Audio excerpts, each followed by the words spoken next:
Naam, karibu mtazamaji, tuingie katika sehemu yetu ya swala nyeti ambapo leo tunaangazia upigaji kura humu nchini, na kuanzia leo tutakuwa tukiangazia maeneo mbalimbali, na leo tunaanza na eneo la Mlima Kenya. Wiki ijayo tutakuwa tukiingia katika eneo lingine, na tunaendelea na mjadala huu kuanzia sasa hadi mwendo wa saa 5 usiku. Kwa hivyo tutachambua hali katika mambo ama misingi mbalimbali, lakini kwanza mtazamaji, tuanze kwa kujikumbusha upigaji kura katika eneo hilo umekuwa vipi, tukianza na mwaka 2002. Tuangalie matokeo ya kura ya urais yalikuwa vipi, ambapo tunaona kwamba wapiga kura waliosajiliwa walikuwa takriban milioni 1.5. Kura zilizohesabiwa zilikuwa ni 58.1. Na basi tuangalie wale wagombea walikuwa ni kina nani. Tunaona kulikuwa na Uhuru Kenyatta wa chama cha KANU alipata takriban kura 200,000. Mwai Kibaki wa NARC alipata takriban kura 600,000. Waweru Ngethe alipata takriban kura 1796. Simeon Nyachae alipata kura 3,000 na James Orengo alipata kura 1,000.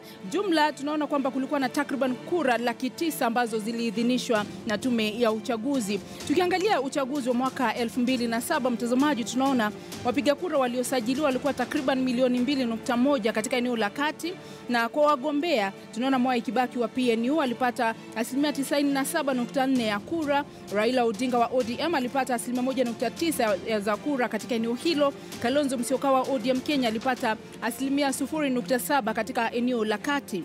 Tukielekea katika uchaguzi wa mwaka 2013 mtazamaji, hususan katika kaunti ya Kiambu, tunaona wapiga kura walikuwa takriban 800,000 ambao walikuwa wamesajiliwa katika kipindi hicho. Kura zilizopigwa zilikuwa takriban kura 700,000. Kura zilizoharibika zilikuwa takriban kura 5,063. Kura zilizoidhinishwa zilikuwa takriban kura 700,000. Tunaona kwamba katika wagombea, Uhuru Kenyatta wakati huo akiwania na tiketi ya TNA alipata takriban kura 700,000, na Raila Odinga wa ODM alipata kura 61,700. Tukielekea katika kaunti ya Kirinyaga, wakipiga kura ni takriban 200,000, na kura zilizopigwa zilikuwa takriban 241,000.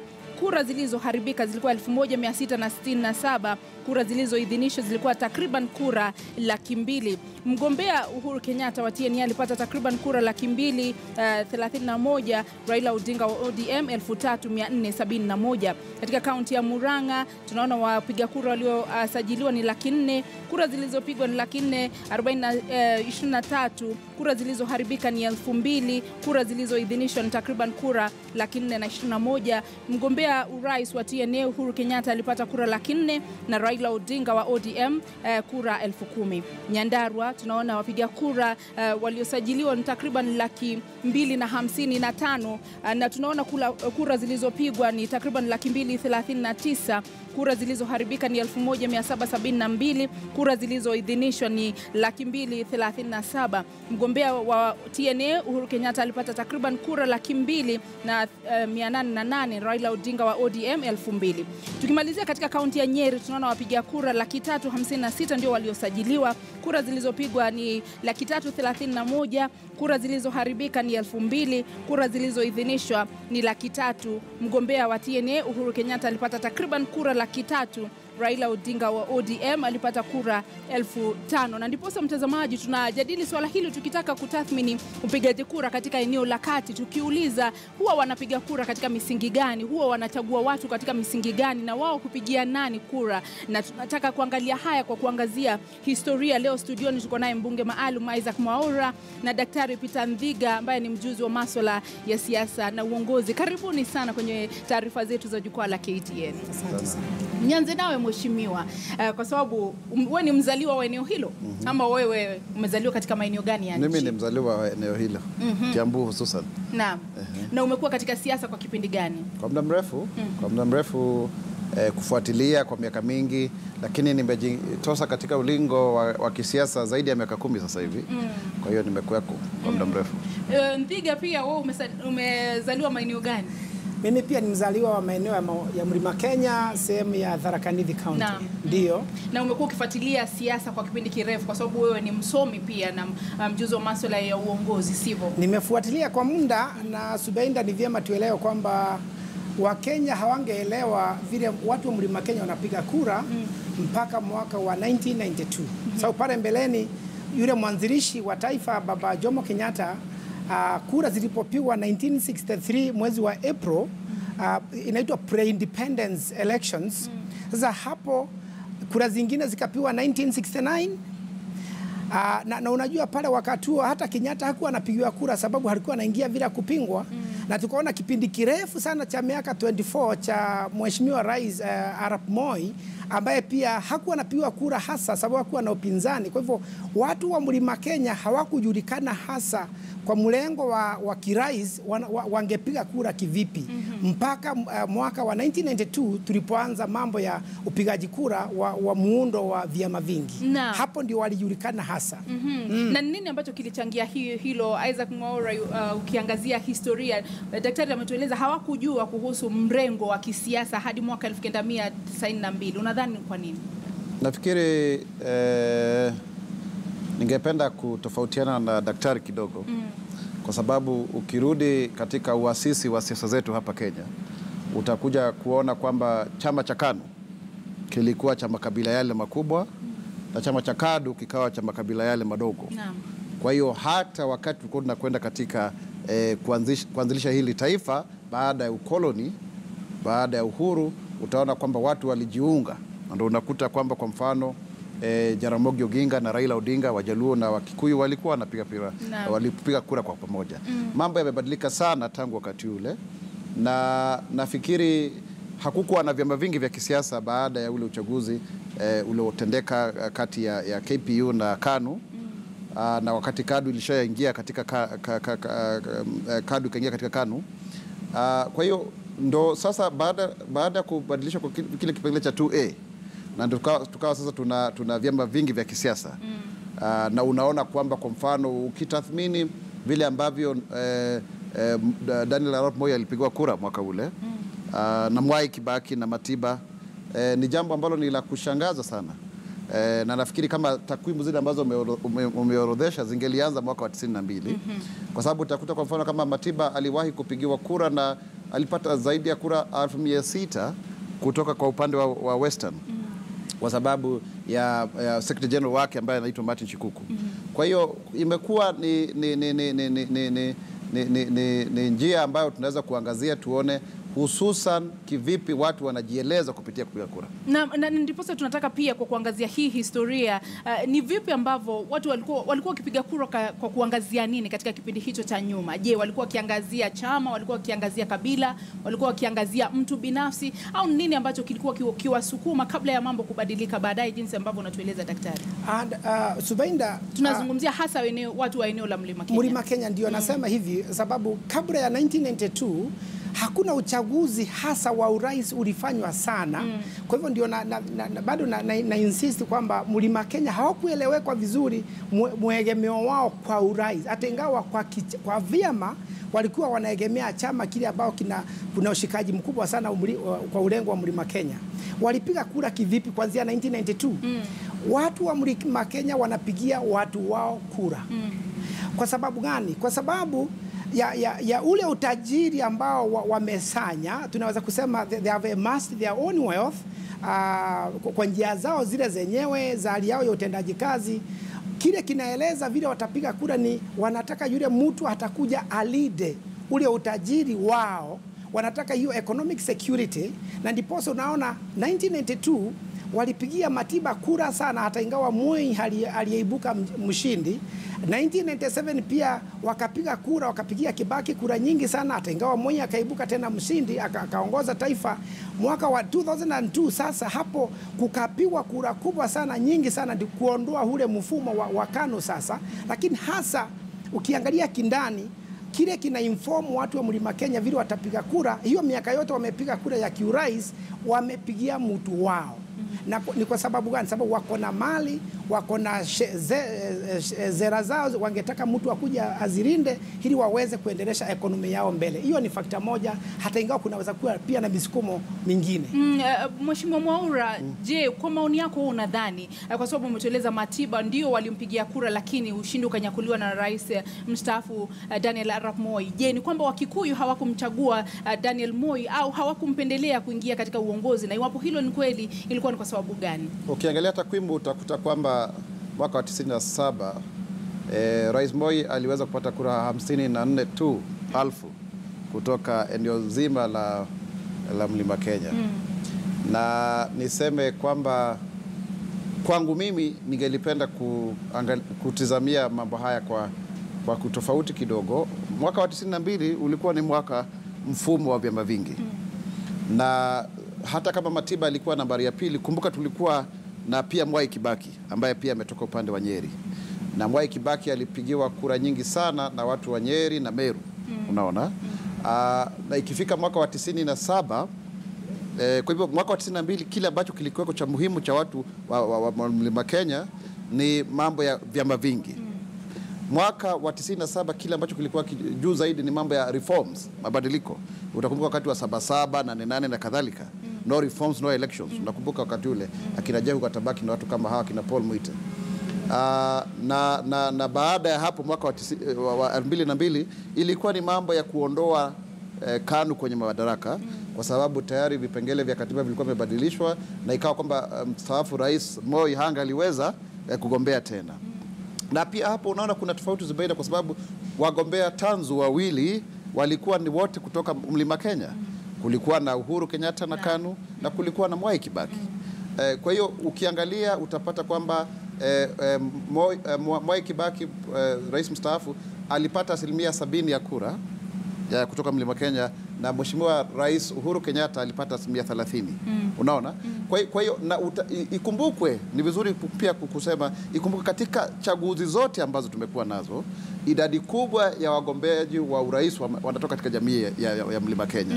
Utakuta kama kwa mfano 92 kulikuwa na akina Mukaru Ng'ang'a wale, David Waweru Ng'ethe, utakuta watu kama akina Profesa Wangari Maathai, akina Koigi wa Wamwere. Kwa hiyo idadi kubwa tu. Hata uchaguzi uliopita utampata Paul Mwite, utampata Martha Karua, utampata Peter Kenneth. Kwa hiyo kuna sera ambazo zinawafanya watu kuchagua mtu yupi ambaye wanamtaka, hata kama anatoka lile eneo. Kwa mfano ukiangalia kama mwaka wa 2007 ilikuwa je, Mheshimiwa Rais Mwai Kibaki ataendelezea sera zake, kazi iendelee ama ianze? Ukiangalia upande wa Raila Odinga, na nafikiri kwa sababu ya vile uchumi ulivyokuwa umekwenda mbele, vile ambavyo kulikuwa na nafasi za kazi, watu wengi wakaajiriwa kama vijana katika benki na nyanja zingine kama hizo, watu waliamua kwamba wamchague Mheshimiwa Mwai wa Kibaki. Na mwaka wa 2013 ile dhana kubwa lilikuwa mambo ya ICC, kwamba Mheshimiwa Uhuru Kenyatta ameshtakiwa kule mahakama ya ICC, na wakaona ni posa wamchague kama ni njia moja ya kumnasua kutoka katika haya mahakama. Kwa hiyo kuna masuala tanzu, kuna masuala nyeti ukipenda, ambayo hujitokeza kila wakati wa uchaguzi, ambao hutumika hususan watu wa Mount Kenya kuamua ni mtu gani ambaye watampigia kura. Na nikirejesha lile swala ambalo Daktari Ndhiga ameliibua, linaonekana kutofautiana na kile ambacho umetueleza wewe, kwamba wao hupigia kura sera, lakini yeye kwa madai yake anasema kwamba watu wa Mlima Kenya hupiga kura kulinda kile walichonacho. Kwa hivyo hilo si kweli. Unajua watu wa Mlima Kenya ni watu wa sampuli zote. Watu wale matajiri pengine Kenya wanaweza kupatikana kule. Watu wale maskini kabisa Kenya pia wanaweza kupatikana kule. Kwa hivyo huwezi ukajumuisha useme kwamba watu wote wa Mlima Kenya ni mabwanyenye, kwamba wana hela, wana fulusi, wana mali. Lakini hususan wanataka kuona uongozi ambao utawahakikishia kwamba wao pia wana haki katika jamii kama Wakenya wale wengine. Na pia Zubeida, nikiongeza bado siasa za Kenya hazijafika pahali ambako tunapigia sera kura. Wacha ukweli usemwe. Kwa hivyo hata yale mambo Mheshimiwa Mwaura ametaja ni mazuri, na ni visababu nilisema sababu ya kuwalinda ama kuhifadhi ule economic factor, hiyo ni moja, na pia kuna zingine kama vile ametuelezea. Kila mwaka kulikuwa na swala kubwa sana ibuka. Lakini ukitazama vizuri sana, masuala hayo yote ni ya kuhifadhi mtu wao, hili mambo yao yaweze kuendelea. Kwa mfano 2013 the greatest factor, kama venye mheshimiwa amesema, ilikuwa ICC ya kufanya nini? Ni sera. ICC sio sera. Tukitaka kufuata ile tunaita political ideologies, ICC factor is not an ideology. Ilikuwa kupiga kura ili waweze kunasua mtoto wao kutoka kwa ile meno ya mamba yule. Unaelewa sasa? Kwa hivyo sio sera hasa, sababu sera nini? Sera ni dhana nzuri ambalo limekubalika na wapiga kura na wenye viongozi wa vyama ambao inaweza kuendelesha nchi mbele. Lakini yale mambo yote yametajwa, kwa mfano kuondoa mwaka wa 2002 tupigie Kibaki kura, Kibaki tosha, ili kwamba KANU na Moi waondoke. Lakini daktari, hata kabla tujapokea simu ndio umesema ICC sio sera. Nikiuliza hili swali na ninalielekeza kwako, basi iweje kwamba Wakenya wengine walimpigia kura? Si kwamba tuliona tu ni watu kutoka eneo la Mlima Kenya waliompigia kura. Kaunti nyingine na maeneo mengine ya nchi yalimpigia kura na ndipo akachaguliwa kuwa rais 2013, kwa sababu umesema ICC sio sera. Iweje basi kwamba iwapo Wakenya wengine hawakukubaliana na kile ambacho walikisema watu wa Mlima Kenya, hawangempigia kura lakini walimpigia kura? Kwa nini? Swala nzuri sana. 2013 ni akina nani walipiga kura? Chama cha Jubilee ambacho muungano wa Jubilee ambao ile sehemu kubwa ya nchi ya Mlima wa Kenya na sehemu nyingine kubwa pia ya nchi ya Rift Valley pia walikuwa na dhana ile ya kukwamua watoto wao. Haya, tupokee simu kutoka kwa Hagai akiwa Bungoma. Hujambo? Hujambo sana Koome. Shukrani sana kwa kutazama jukwaa la KTN. Maoni yako au swali lako ni lipi? Maoni yangu ni Mr. Koome. Naam. Mr. Koome, maoni yangu ilikuwa hivi. Naam. Unaona kura ni kama karata, na kura ni kama watu wanachukulia kuwa kama ya nini, ya ukabila. Sasa ukiangalia maneno ya mambo na kupiga kura, kuna mtu anapiga kura na watu tofauti. Mtu anaweza piga kura kulingana na ukabila kwenye ako nao. Mtu anapiga kura kulingana na mheshimiwa amemfanyia nini katika eneo lake. Naam. Na mtu anaweza piga kura kulingana na chama cha chenye yeye anataka. So ukiangalia kama maneno ya eneo la kati, hiyo ni maybe ni watu wa mheshimiwa rais. Sasa hiyo eneo inaweza piga kulingana ati wanaweza pata kitu kutoka kwa mheshimiwa rais, ndio? Naam. Sasa ukikuja tu maneno ya Raila Odinga huko inaweza kuwa machache kulingana na venye anatoa upande gani. Na ndipo sasa tuko na wageni studioni, sijui watatueleza iwapo kweli watu wa Mlima Kenya wanampigia mtu kwa sababu wanaona watafaidika. Shukrani sana Hagai ukiwa Bungoma. Tuko na simu nyingine kutoka Bomet. Hujambo? Nazungumza na nani mwenzangu? Salama sana, sijui Bomet hali iko vipi? Bomet tuko salama, jinsi tu tuko sawa. Naam, tueleze maoni ambaye ilikuwa chairman wa kama na bado anaendelea na campaign. Naam. Na pia Joyce Laposa ambaye ni Deputy Speaker National Assembly. Hapa Bomet ni moto sana tupenda. Naam, na bila shaka tuendelea kuangazia kinyang'anyiro hicho cha Bomet ambacho ni moto sana. Wewe kwa maoni yako unadhani kura hupigwa vipi katika eneo la kati? Asante sana. Hata kulingana na vile Mheshimiwa Maura ameweza kuvuza na pia daktari ambaye ninaipenda sana kwa vile anafundisha.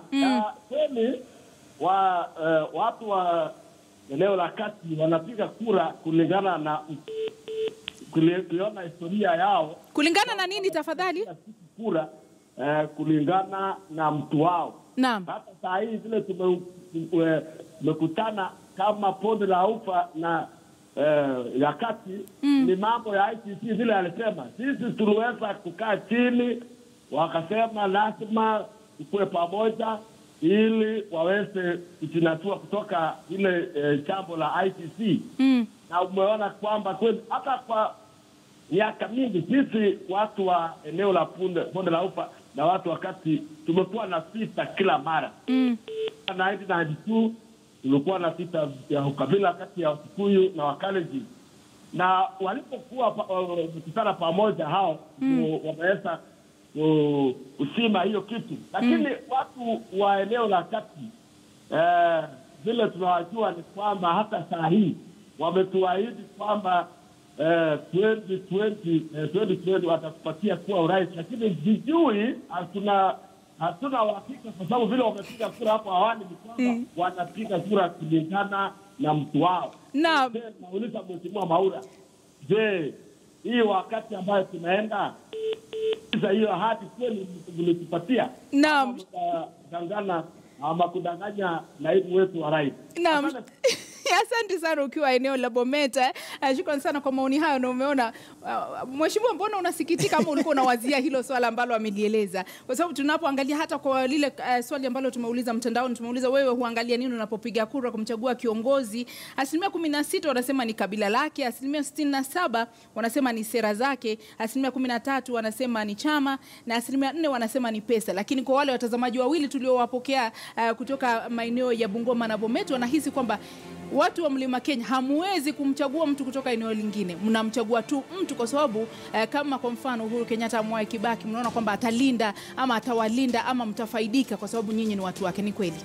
Nafikiri ningelipenda kutofautiana na matamshi ambayo yanaegemea upande wa ukabila. Kwa sababu sisi sote ni wa Kenya, na mimi kama mwanachama husika wa Jubilee, sisi tunasema tuko pamoja. Makabila yote ya nchi hii yako katika... Naam, kwa sababu umesema mko pamoja na wewe ndiye unaendesha kampeni, uko mmoja wa wale wanaoendesha kampeni za Rais Uhuru Kenyatta. Je, tuseme NASA leo walete kampeni katika eneo la kati, mtawapigia kura? Mtawasikiza hata? Mtawakaribisha? Ndio hivyo. Sasa hata nikuulize, kwa mfano juzi tumekwenda kule Machakos na tuna kampeni inaitwa Mbele Iko Sawa, na watu wengine wakalipwa kurusha mawe. Huko si haikuwa Mlima Kenya.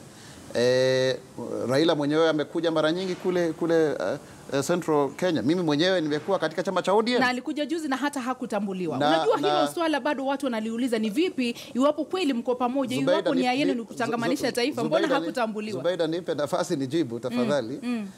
Mwanzo amekuja katika mazishi ya Nderitu Gachagua, alitambuliwa. Ni mara nyingi amekuja kule. Mimi mwenyewe nimekwenda hafla nyingi sana Raila Odinga Mlima Kenya, hata mazishi wakati amekuwa hata prime minister. Kwa hivyo sio kweli kuweka dhana potovu kwamba watu, in fact tuseme tu ukweli, watu ambao wa Central Kenya wengi, kwa sababu nilikuwa katika Madaraka Day, walimtambua, walikuwa wanataja jina lake kutoka katika umati. Nani alimtambua? Na wananchi wenyewe. Wananchi. Mbona viongozi wa eneo la Mlima Kenya wasionyeshe huo mwongozo kwamba tunatambua kila mmoja bila ubaguzi? Ya kitaifa, na sidhani inaweza kutumika kumaanisha kwamba Raila Odinga hawezi akakuja katika Mlima wa Kenya. Na Zubeida, nimeona katika ratiba, wacha nizungumze kidogo. Nimeona katika ratiba ya NASA kwamba walikuwa wakwenda na town hall meeting kule Nyeri. Sijui kwa nini waliweza kutupilia mbali. Kwa hiyo wako waje waombe kura, hiyo ni haki yao. Wamekuwa huko wakiomba kura. Ukiangalia vizuri mwaka uchaguzi mkuu uliopita, Raila alipata kura 61 kutoka 61 kutoka Kiambu. Muranga alipata kura 10,000. Umeorodhesha hizo takwimu hapa hivyo. Kile ambacho ningependa kusema ni kuonyesha kwa nini ni uongo kusema kwamba watu wa Mlima Kenya hawezi wakachagua watu wengine. Kuna huyu Cyrus Omondi ambaye sasa amepata tiketi ya Jubilee pale Kahawendani. Huko ni eneo langu la Ruiru constituency. Kwa hiyo naelewa. Rahim Daud ni Mhindi, ni mbunge kule Imenti. Waona? Na kuna wengine wengi ambao wamechaguliwa ambao asilia yao sio hususan kutoka katika Mlima Kenya. Kwa hiyo kuendeleza dhana potovu. Hata ukiangalia hapa Nairobi, kama utasema basi chama cha Jubilee kinaungwa mkono na watu kutoka Mlima Kenya, Sonko sio Mkikuyu, Sakaja sio Mkikuyu. Kwa hiyo tusiweze kutafuta namna ya kuendeleza dhana za kisiasa, kuonyeshana ni kama kuna upande mmoja wa kisiasa ambao huwezi kudhamini wengine. Na wacha nimjibu ndugu yangu ambaye ametoka kutoka Bomet. Niseme, ukiangalia vizuri, usiulize mambo mengi ambayo yapo. Mzee Moi alikuwa makamu wa rais wa muda mrefu sana wa mzee Kenyatta. Aliweza kuwa ndiye alifuata kuwa rais. Na watu wa Mlima Kenya wameona vile ambavyo Mheshimiwa William Ruto ameweza kusimama na Mheshimiwa Uhuru Kenyatta. Na ndio tunasema tuko pamoja. Kwa hivyo kuanza kuleta maneno, na unajua yeye ametoka Bomet, kwa hivyo sijui kama ni mfuasi wa Isaac Ruto, isiwe kwamba ni njia nyingine ya kuleta siasa za NASA. Ngoja kidogo. Labda mheshimiwa, wasiwasi huu unatokana na historia, na ndipo sasa tunataka kuangazia historia. Angalia mheshimiwa, kwa sababu nimekupatia tayari historia ya mheshimiwa Rais Moi na mheshimiwa mwanzilishi wa taifa Jomo Kenyatta. Hilo liliweza kutendeka. Na ndipo sasa nataka tuingilie hapo, kwa sababu unapoangalia historia ya siasa humu nchini, nadhani daktari ndiye ana ueledi zaidi kuniliko. Unapoangalia Jaramogi alimwachia Kenyatta. Ikafika wakati ambapo Raila Odinga akamwachia Mwai Kibaki. Wengi wanahofia kwamba itafika wakati ambapo kwa kuachiwa huku wao watu wa Mlima Kenya hawawezi kumwachia mtu mwingine. Ni wapo Raila Uhuru Kenyatta kwa mfano atasema ndio na muunga mkono William Ruto. Je, wenyeji wenyewe watamwamini William Ruto kuwa rais wa taifa hili na watampigia kura? Subainda, swala lako nyeti ni swala nzuri sana, sababu tunaweza kuchukua nafasi hii tuelimishe mtazamaji wetu. Mimi mwenyewe si mwanasiasa, ndio pasa mheshimiwa anapoongea mimi natabasamu tu. Ni kwa sababu gani? Ukifanya analysis, tumefanya chaguzi nyingi sana from 1963 tumekuja all the way. Sasa swali lako umeuliza hivi, watu wa Mlima Kenya wanapiga kura kuegemea mambo gani? Na ndio tunakujibu, tunakuambia hivi, kwa kila mwaka kura imepigwa, kuna yale mambo muhimu sana yana inform vile watu watapiga kura, na mimi nimesema yale mambo yote yametajwa. Vile tulipiga kura 1992, 1997, 2002 hatukutumia sera. Kwa sababu kwa mfano 2013 kama tungetaka kufuata sera ni kwamba wale viongozi watu wawili William Ruto na Mheshimiwa Uhuru Kenyatta hawangesimama, kwa sababu katiba yetu chapter 6 iko na maandili mazito. In fact hata nimeona kule mtaani watu wanauliza mbona basi wale watu walikuwa wameandikwa kwamba watasimamishwa kusimamia vitu tofauti hawasimamishwi. Saa hizi hatuwezi kusimamisha mtu hata moja tukitumia chapter 6 ya maandili. Kwa sababu gani? Tuliua 2013 wakati viongozi wale nguzo kabisa walikuwa na case ICC. Badala tuendelee na sheria zetu za kuwa pamoja wakati huo na tuweze kuongoza nchi yetu na hali ya maadili mema, huku wengine wakifuata kesi zao mpaka zikwishe, tuliangusha chapter 6 hapo. Kwa hivyo mimi sioni zile kura hata tumepiga kwa sera hata kidogo. Mlima Kenya unapiga kura namna gani? Unapiga kura kupigia mtu wao, kiongozi wao, yule atakuja aweze kusaidia hao kulinda yali mali yao, na pia kuondoa uongozi, tuseme kama uongozi ule ambao ulikuwa umesosha watu wa Moi 2002. Sasa hiyo namna hiyo, lakini hatujawahi kupiga sera. Na Mheshimiwa Mwaura atakosoa hilo ambalo umelisema, kwa sababu yeye anaamini kwamba wanawachagua wale viongozi ambao wanaonyesha sera za kuwasaidia watu na ni kusaidia pia watu wa eneo la Mlima Kenya. Lakini je, kwa kuwa na viongozi watatu ambao wamechaguliwa kutoka eneo hilo, wenyeji wa Mlima Kenya wamefaidika na wamefaidika vipi? Wacha niseme hivi, kura za Mlima Kenya peke yake haziwezi kumfanya mtu yote kuwa rais. Ni vizuri tuseme ukweli. Kwa hiyo kuendeleza dhana kwa sababu marais kadhaa wamechaguliwa kutoka Mlima Kenya eti kwa sababu sasa hawa basi, ukisema hivyo basi hakuna haja ya kupiga kura. Ni kumaanisha Zubeida kwamba makabila yale mengine hayana haki ya kusema. Lakini tunapoangalia kwa matokeo ya kura mheshimiwa, na nimeangazia uchaguzi nyingi na nikaona jinsi ambavyo kura zinapigwa katika eneo la Mlima Kenya, unaona wote ndio kuna kura moja kutoka maeneo mengine, lakini wote kutoka Mlima Kenya huelekeza kura zao katika kapi moja. Ni kweli au si kweli? Huo si ukweli, kwa sababu tena Wameru hawapigii watu kutoka Mlima kutoka eneo la kati. Zubeda, tuseme ukweli, wote huelekeza katika kapu moja. Kapu lipi? Kwa sababu nimekuelezeni hapo tayari kwamba katika Mlima Kenya kunakuwa na idadi kubwa zaidi ya wagombezi wa kiti cha urais. Na kama ni hivyo basi ungalisema kwamba zile kura zigawanywe kwa njia ya sawa kati ya Uhuru, kati ya Kenneth, kati ya Karua. Halikutendeka lile. Halikutendeka wakati Bunyo yake alisimama, Wangari Maathai na Koigi wa Mwere mwaka 97. Haikutengenezwa wakati Waweru Ng'ethe. Kwa hiyo tusiweze kulimbikizia lawama eneo zima, kwa sababu hiyo ni kasumba ya NASA ya kujaribu kuonyesha kwamba eneo fulani haliwezi likapigia kura watu wengine. Na wacha niseme hivi, kwa nini nasema kwamba wapiga kura wa Mlima Kenya hupigia sera? Kwa sababu wao wakishapiga kura, Wakenya wengine wanakubaliana na wao, na ndiposa yule ambaye anachaguliwa anakuwa rais.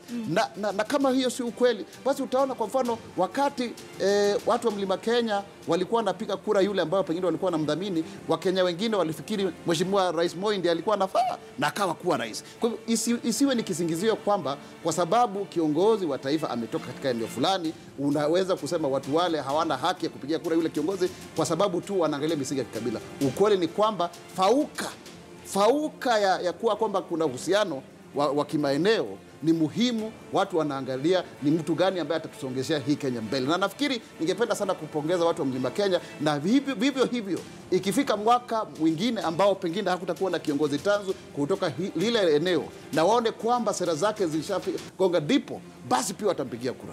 Daktari, kwa sekunde chache, kwa sababu muda umekwisha, unadhani upigaji kura mwaka huu katika eneo la Mlima Kenya utaegemezwa ama utaelekezwa na nini? Kwa sasa kwa maneno machache. Maneno machache. Kuna kaunti 9 za Mlima Kenya, kura zao zile zimekuwa registered kwa sasa ni milioni 4. Kama watu watajitokeza vile vile 2013, sababu walikuwa 87 and above, 93% etc. Ukipiga hesabu mara moja watapiga kura milioni 4. Na mimi naweza kusema hivi, zote zitamwendea Mheshimiwa Rais Uhuru Kenyatta. Hata ingawa wengine kama kule kwetu Tharaka Nithi, Mheshimiwa 2013 Mheshimiwa Raila Odinga alipata kura kama 7,000 hivi, kule Meru County alipata 32,000, hanaweza kujiongeza kidogo, lakini sio indandi kubwa kana kwamba hanaweza kutumia kura zile kujaza kikapu chake. Mlima Kenya naona utaegemea kwa upande wa kijana wao Rais Uhuru Kenyatta. Na mtazamaji, mjadala huu tunaendelea nao mwendo wa saa 1:30 tukiwa tunajadili swala hili, na pia tutaendelea hadi mwendo wa saa 5 tukiangazia uchaguzi na upigaji kura katika eneo la kati. Baba Abbas anasema hata tukiangazia majibu yaliyopo hapo, wanasiasa huiba kura, haijalishi ni nini tumezingatia wakati wa kupiga kura. Makanu Oliver anasema si ni obvious, kabila kwanza, pesa 2, 3 ni chama, mwisho ndio sera. Haya mtazamaji, tukutane mwendo wa saa 1:30 kwa mjadala zaidi. Jina langu ni Zubeida Kome, usiende mbali.